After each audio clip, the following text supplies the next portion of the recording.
भले उत्तराखंड वालों को पता ही नहीं है अभी, जैसे आप पूछ रहे हैं और कई लोग पूछ रहे हैं हमसे। चकबंदी करने से क्या हुआ कि वहाँ आज की तारीख पलायन नहीं है, अभी तक इम्प्लीमेंट नहीं हो रहा है, वह लोगों के खेत बेच दिए जा रहे हैं। प्रोग्राम आया गांव के अंदर में, उन्होंने अरे पूछ तो लो अगले से, अगर वो खेत उसको मालूम होता है। ये कानूनी रूप से वैध है? अगर अवैध है, वहाँ से अगर रोड निकालती है, बिजली विभाग अपने खंभे खड़े करता है, यस, तो सरकार के ऊपर भी केस बनता है बिल्कुल। नहीं तो बात तो वही आ रही है ना कि भाई वो मामला गोल खाते का है ना? हम तो यही कहता है। यस, तो वही हो रहा है। जब हमने कहा सरकार से कि हमारा खेत हमको दे दो खेती करने के लिए, तब तो कहते तुम्हारे हिस्सेदार नहीं मान रहे हैं। लेकिन जब तुमको ऐसा काम करना है, बेचना है, कुछ करना है, उसमें आप हमसे नहीं पूछ रहे हो, खुशी खुशी कर दे रहे हो। नमस्कार, आप देख रहे हैं प्रतिपक्ष संवाद और मैं हूं आपके साथ देवेंद्र नेगी। चकबंदी, गोल खाता, ये शब्द हम कई समय से सुनते हुए आ रहे हैं, लेकिन इनके बारे में हमें विस्तार से पता नहीं है। तो इसी के बारे में विस्तार से बात करने के लिए आज हमारे साथ मौजूद हैं स्टूडियो में केवलानंद तिवारी जी और के.एस. मंडराल जी। तो आइए जानते हैं उनसे कि ये आखिर चकबंदी है क्या और गोल खाते हैं क्या। सर, बहुत बहुत स्वागत है आप लोगों का प्रतिपक्ष संवाद में। जी, धन्यवाद धन्यवाद। सर, कई वर्षों से, यहाँ तक कि बचपन से हम सुनते हुए आ रहे हैं चकबंदी, गोल खाते, आखिर ये चकबंदी है क्या? चकबंदी बहुत ही बिल्कुल सिंपल तरीके से इसको अगर समझा जाए तो हमारे जो बाप दादाओं की जमीनें हैं जी, एक खेत तलीसारी, एक खेत मलीसारी, एक खेत वारसारी, पारसारी, तरह से खेत दूर दूर हैं। वो दूर दूर जो खेत हैं उनमें हलिया हल बैल लेकर के खेती पाती करना, बंदर सुअर और ये जंगली जानवरों का फसलों को नुकसान करना, इसके वजह से किसानों को सुविधा होनी चाहिए कि उनकी ज़मीन एक जगह कर दी जाए। किसी की 5 नाली है, 10 नाली है, जिसकी जितनी भी है, तो वो ज़मीन उसको अगर एक साथ मिल जाएगी जी जी, तो जो एक साथ मिलेगी वो उसको एक चक मान लो उसको, तो उसी को चक बंदी। अच्छा, ये है। आसान भाषा में अगर समझा जाए तो अगर एक ग्रामीण की, जैसे हमारे पहाड़ों में होता है सीढ़ी नुमा खेत होते हैं, तो अगर फर्स्ट स्टेप पे उसका एक खेत है तो उसका आखिरी स्टेप पे दूसरा खेत होगा।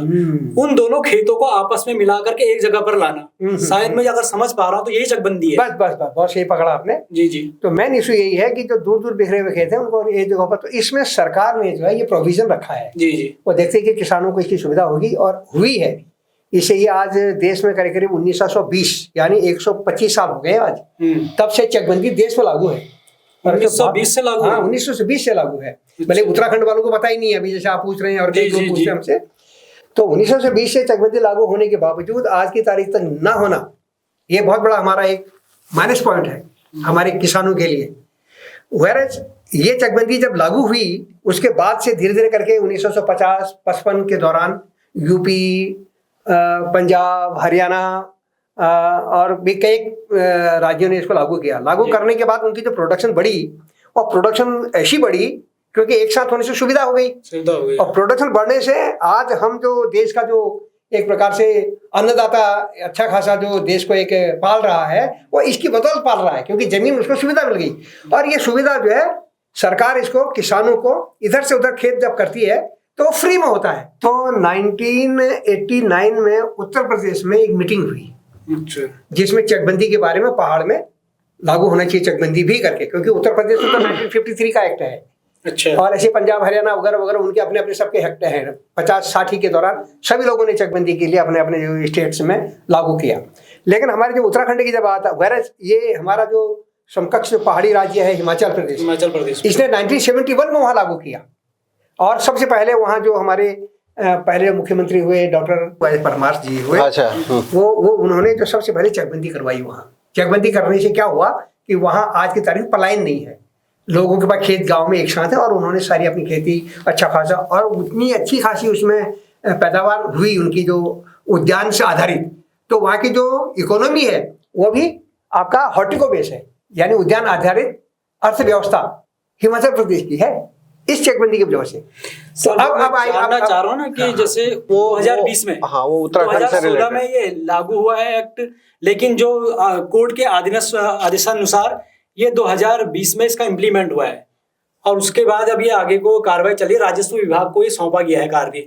बहुत सही करें। और ये जैसा कि मैंने पूर्व में आपके एक इंटरव्यू देखा था, उसमें आपने बताया था कि 1991 में सरकार ने इसमें गढ़वाल मंडल में, पौड़ी में और कुमाऊं में, अल्मोड़ा में इसके ऑफिस खोले थे। बिल्कुल सही। हाँ। लेकिन फिर वो धीरे धीरे कार्य प्रगति की ओर होता, इसमें बहुत लंबा समय लगा और आपने कानूनी रूप से भी एक लड़ाई लड़ी, तब जाकर के ये 2020 में फिर ये एक एक्ट बना है। बहुत अच्छी बात है, आपने इसको काफ़ी हद तक जो है मेरे पुराने वीडियो वगैरह या जो भी डिस्कशन हुई है लोगों के बीच में वो आपने नोट की है। इसमें अभी हमारा ये कहना है कि एक्ट लागू हो चुका है 2020 से। इसके लिए गवर्नमेंट एम्प्लॉयज को भी ड्यूटी दे दी गई है कि वो राजस्व डिपार्टमेंट को ही बोल दिया कि आप चेकबंदी करोगे। तो लेकिन अभी तक इम्प्लीमेंट नहीं हो रहा है, वैरज लोगों के खेत बेच दिए जा रहे हैं। आपकी जो लड़ाई है वो इम्प्लीमेंट नहीं हो रहा है, इस विषय पे है, इसी विषय पे है। अब हम कह रहे हैं कि इम्प्लीमेंट कैसे हो, इम्प्लीमेंट कैसे हो। उत्तराखंड के अंदर चकबंदी कानून जो है ये लागू है जी, लेकिन इम्प्लीमेंट नहीं हो पा रहा है, उसकी कार्य प्रणाली से आप संतुष्ट नहीं है। हाँ, तो अब हमारा कुछ हद तक हम ये कह सकते हैं कि वो जो प्रैक्टिकल होना है चकबंदी, जब प्रैक्टिकली हम ग्राउंड पे आते हैं तो उसमें हमें लग रहा है कि बहुत एक लिस्ट है लंबी जिसमें लोगों को ऑब्जेक्शन है। जैसे खेतियां नजदीक का करीब का है, सड़क के करीब की चीज आती है तो उसमें सड़क का करीब का खेती हर कोई लेना चाहता है या दूर हर कोई नहीं लेना चाहता है। तो कुछ बाध्यताएं भी हैं, लेकिन वो भी गवर्नमेंट अगर जनता से प्रॉपर कम्युनिकेट करे, तरीके से बात करे, तो हमें लगता है कि वो चीजें सॉल्व हो सकती हैं ग्राउंड पे। लेकिन सरकार ग्राउंड पे जाए उस चीज के लिए। और दूसरा, जब हम ये गोल खाते की बात कर रहे हैं तो गोल खाते की बातों में हम ये कह रहे हैं कि अभी तो जमीनें तुम्हारे भाई बिरादरी सभी में बटा हुआ कॉमन खाता है।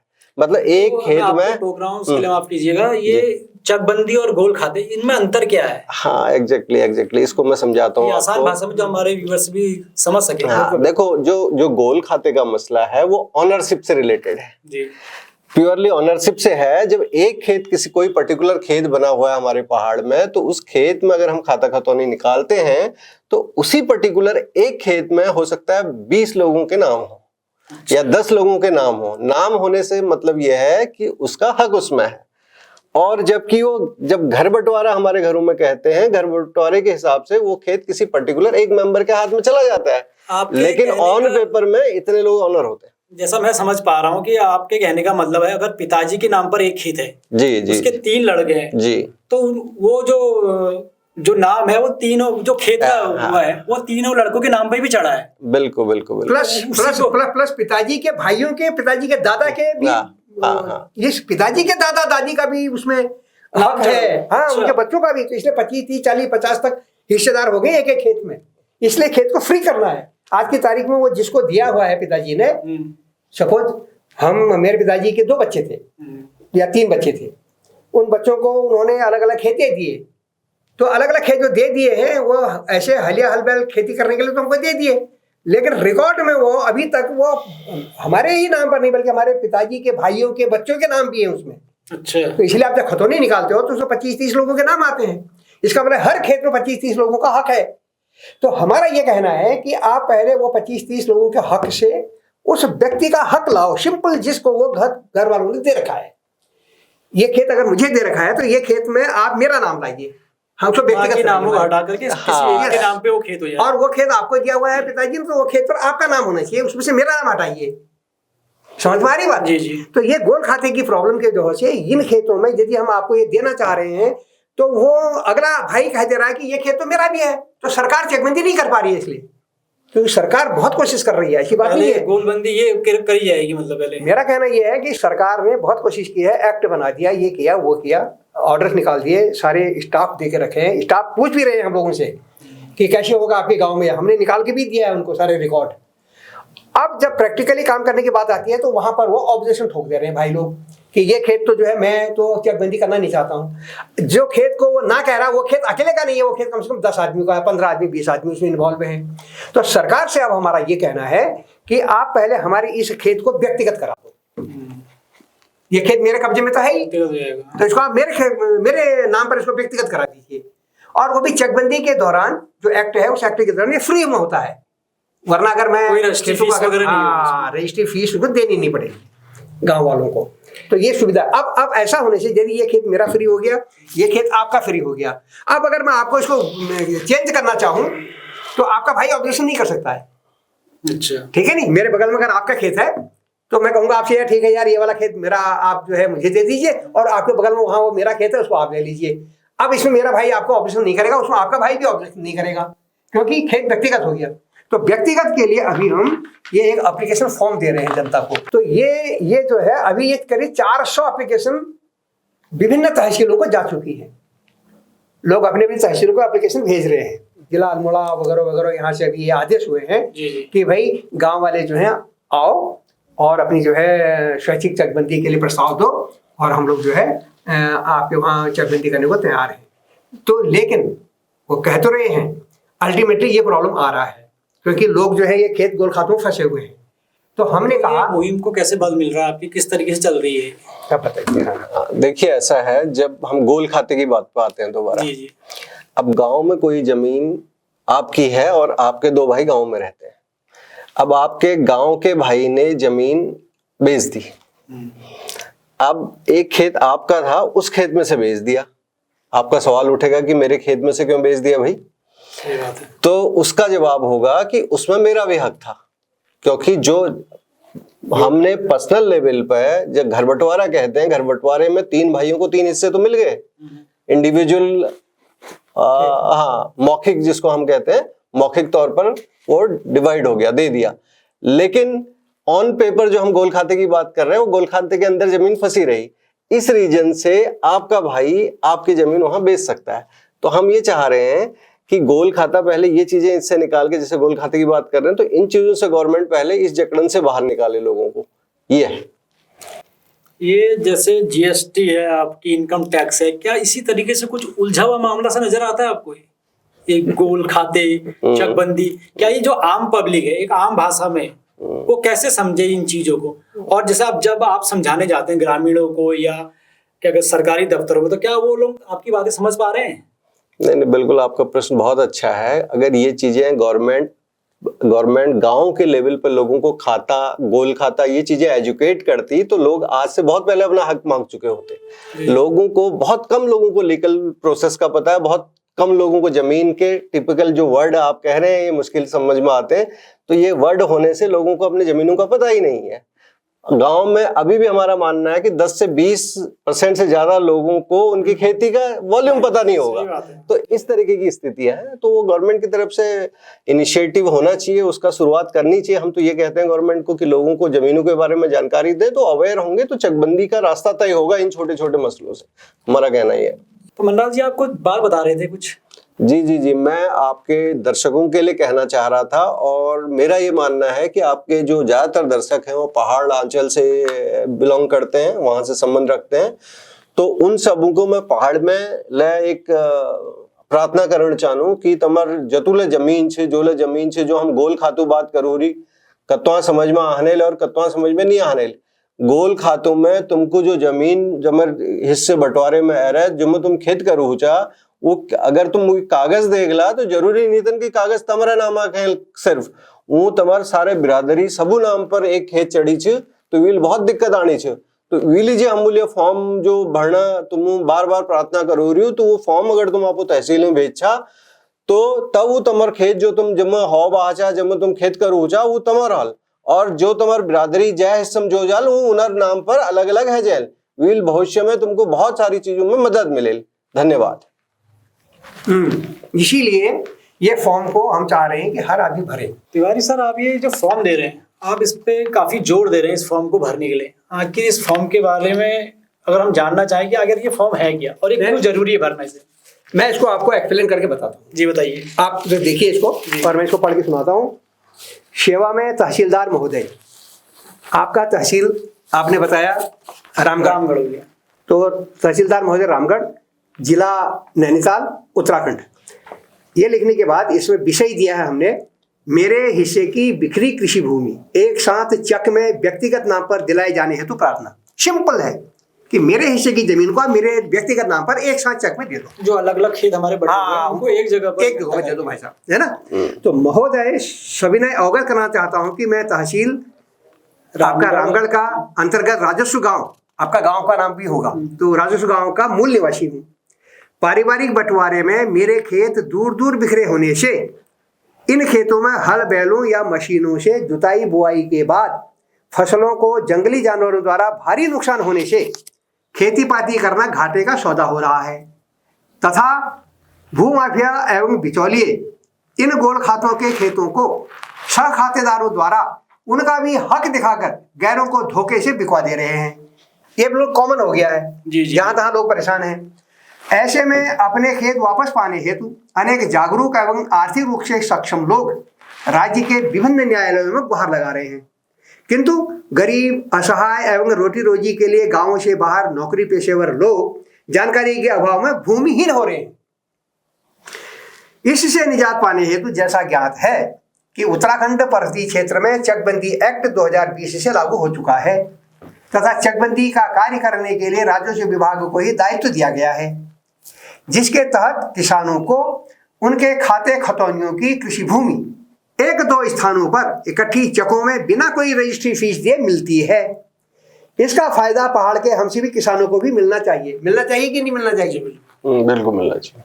अतः महोदय से अनुरोध है कि हमारे प्रत्येक परिवार को, सिर्फ मेरा ही नहीं, हमारे प्रत्येक परिवार को उनके हिस्से की बिखरी कृषि भूमि उक्त चकबंदी एक्ट 2020 के नियम प्रावधानों के द्वारा गोल खातों से निकालकर एक मुश्त चक में व्यक्तिगत नाम पर दिलाने की कृपा करें, ताकि हम अपनी सुविधानुसार स्वतंत्र रूप से कृषि, बागवानी, पशुपालन आदि दीर्घकालीन उद्योग स्थापित करके आर्थिक लाभ ले सके तथा इन खेतों को रोजगार परक बनाकर रिवर्स पलायन के लिए औरों को भी प्रेरित कर सकें। पुनः मेरी समस्त भूमि मुझे एक मुश्त चक में दिलाए जाने तक, जो हम डिस्कस कर रहे थे जी, जी। कि चकबंदी हो नहीं पा रही है, आजकल कह रहे हैं, और उसमें 50 इनके जो है वो प्रॉब्लम्स आ रही हैं। और प्रॉब्लम कहाँ कहाँ आ रही है उसमें हमने कई बातें तो बताई, कई बातें कभी जरूरत पड़ेगी हम फिर आगे भी डिस्कस करेंगे। तो इसलिए हमारा कहना है कि चकबंदी होने तक मेरे कब्जे के प्रत्येक खेत व भूभाग को यथा स्थिति में ही रखकर, ये खेत यहाँ है, एक खेत यहाँ है, एक खेत वहाँ है, जो खेत मेरा नाम पर जहाँ जहाँ है उसको वहीं पे मेरे नाम पर कर दो। चकबंदी अगर हो जाती है तो अच्छी बात है, एक साथ दे दो, एक साथ रहेंगे तो नहीं तो जो जहां है उसको वहीं पर आप मेरे नाम पर व्यक्तिगत कर दो, गोल खाते से निकाल दो उसको, ये आप गोल खाते में नहीं रखते है ना। यथा स्थिति में ये रखकर उन्हें तुरंत गोल खातों से अलग करके मेरे व्यक्तिगत नाम पर कराने की कृपा करें, ताकि भविष्य में इन्हें बिना मेरी लिखित अनुमति के कोई दूसरा व्यक्ति धोखे से इधर उधर करने या बेचने न पाए। इधर उधर करने का मतलब, खेत आपका है, आपको भी पता भी नहीं गांव आपका खेत है, लेकिन लोगों को पता है कि उसका खेत है, ये तो यहाँ कमाता है। उसी खेत में उन्होंने सड़क खोल दी, सड़क निकाल दी, अच्छा, उसी खेत में बिजली के पोल ठोक दिए, उसी खेत से कोई भी ऐसा प्रोग्राम आया गांव के अंदर में, उन्होंने अरे पूछ तो लो अगले से, अगर वो खेत उसको मालूम होता। क्या ये कानूनी रूप से वैध है? अगर अवैध है, वहां से अगर रोड निकालती है, बिजली विभाग अपने खंभे खड़े करता है, यस, तो सरकार के ऊपर भी केस बनता है फिर तो? नहीं, तो बात तो वही आ रही है ना कि भाई वो मामला गोल खाते का है जी, खेत तो गोल खाते में है, उसके 50 हिस्सेदार हैं, 25 हिस्सेदार हैं, आप 2 आदमी कहेंगे आपका खेत है, अब आप खेत के 25 हिस्सेदार हैं, अगर उससे सड़क निकलनी है तो अनुमति तो 25 के 25 से लेनी पड़ेगी, 25 से 25 की लेनी चाहिए नियम से, नियम तो यही कहता है। यस, तो वही हो रहा है। जब हमने कहा इन सरकार से कि हमारा खेत हमको दे दो खेती करने के लिए, तब तो कहते तुम्हारे हिस्सेदार नहीं मान रहे हैं, लेकिन जब तुमको ऐसा काम करना है, बेचना है, कुछ करना है, उसमें आप हमसे नहीं पूछ रहे हो, खुशी खुशी कर दे रहे हो। तो इसलिए मेरे खेत में यदि ये व्यक्तिगत हो जाता है तो तब ये कोई भी इधर उधर करने नहीं सकेगा बिना मेरी लिखित परमिशन के, और बेचने भी नहीं सकेगा इसको। बात समझ में आ रही मेरी? हम वही चीज यहाँ पर कहने जा रहे हैं कि मेरे व्यक्ति का नाम पर कराने की कृपा करें, ताकि भविष्य में इन्हें बिना मेरी लिखित अनुमति के कोई दूसरा व्यक्ति धोखे से इधर उधर करने या बेचने न पाए, तथा पहाड़ की संस्कृति फले फूले और डेमोग्राफी में बदलाव भी रुके। इसकी प्रतिलिपि जो है आप अपने ग्राम प्रधान को कर दो, ये जाएगा तहसील को जाएगा। तो आपका जो ग्राम प्रधान है ग्राम सभा को वहां को कर दो आप, और फिर उसका व्हाट्सएप नंबर को ढूंढ के, चकबंदी मंच उत्तराखंड का व्हाट्सएप नंबर है ये आप लोगों को। हाँ, इस पर भी हमारे एप्लीकेशन सारे यहाँ आ रहे हैं, जितने लोग भेज रहे हैं वो हमको भी खुआर कर रहे हैं। फिर हम ये एप्लीकेशन को एक जगह रिकॉर्ड रखे हमने रखे हैं सारे, हमारा बता रहे हैं 300-400 एप्लीकेशन अभी जा चुकी है। इसके बाद में यहाँ पर जो है वो जो आदमी आप हैं या कोई भर रहा है इस फॉर्म को, तो वो अपना पूरा पता देगा, गांव का पता देगा। उसके बाद वर्तमान पता देगा, दिल्ली, बॉम्बे, कलकत्ता कहाँ से भेज रहा है वहां का भी पता देगा।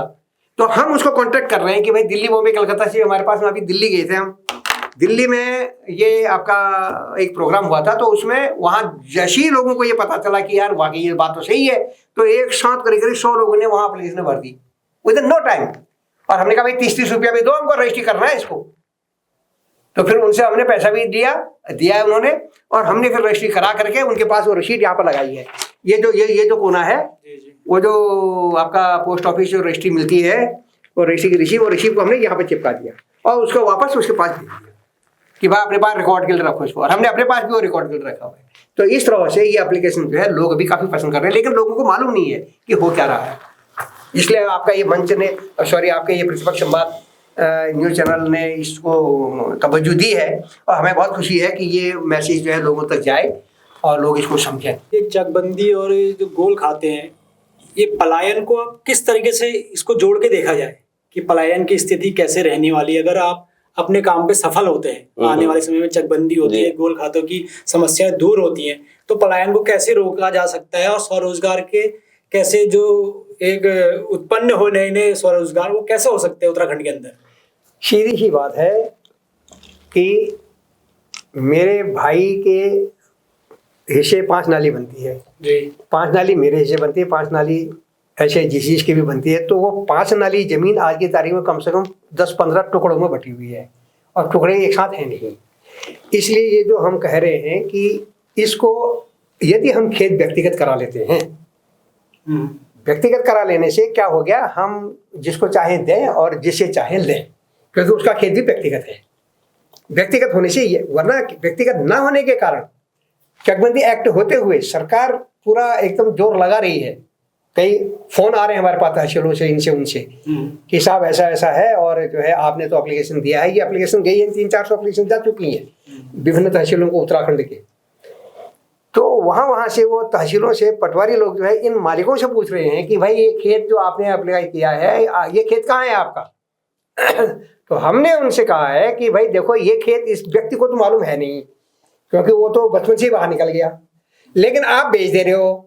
दलालों को पता है गांव के अंदर में कि किसका खेत कौन सा है, कौन आदमी कब आता है नहीं आता है। जो आदमी कम गांव में आता है उसके खेतों को उन्हें रिकॉर्ड सब निकाल के रखे हुए हैं, और वे देखते हैं कि ये तो कम आता है तो इसका खेत बिकवा दो। दलाल, जमीन की वैल्यू तो बहुत ज्यादा है आज, बाहर वाले तो एकदम धड़ाधड़, और सरकार ने ये आपका क्या तो कहते हैं, चकबंदी और गोल खाते की जो समस्या है, इसमें अगर मैं एक शब्द यूज करूं कि भू माफिया और करप्शन वगैरह, ये शब्द इसमें ये चीजें चल रही हैं साथ ही साथ, ये प्रमोट हो रहा है इससे। ये गोल खातों की वजह से भू माफिया लोगों की चांदी हो रही है, और वे नहीं चाहते। बहुत अच्छा पॉइंट है ये, बिल्कुल।